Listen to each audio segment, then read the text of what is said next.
Ce mardi 30 septembre 2025, vous remarquerez que en français, le verbe être, le participe passé, n'a pas le même sens quand il est court. Il est précédé d'un suffixe avoir, et d'un préfixe avoir et d'un préfixe être. J'ai mangé, c'est un acte actif. La pomme a été mangée, c'est un acte passif. Donc le participe sert à la fois le passé et le passif. Alors d'autres réflexions. En français, on a un usage très particulier des formes préfixales peu et pas. Je n'ai pas mangé, j'ai peu mangé. Le peu est intéressant parce que peu, c'est un intermédiaire entre je n'ai pas mangé et j'ai beaucoup mangé. C'est un point triangulaire, comme je le dis d'habitude. Et cet usage n'a pas été exporté à ma connaissance.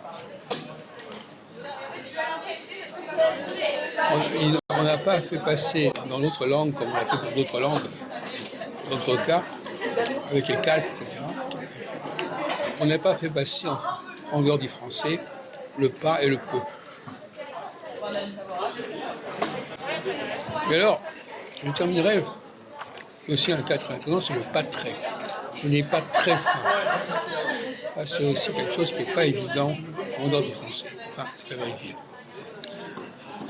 Alors, je voudrais terminer cette petite vidéo en revenant sur la fameuse question de la négation.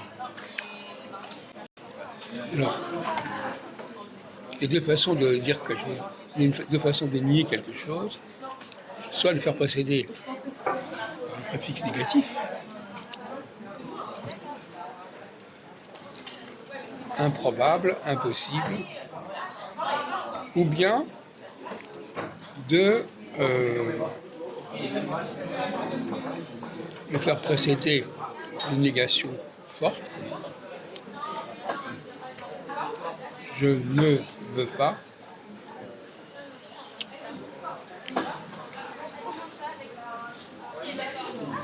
Mais dans d'autres cas, on a tout simplement des mots qui sont différents, mais qui sont considérés comme opposés. Donc si on demande à quelqu'un quel est le contraire d'intelligent, il répondra « il est bête ».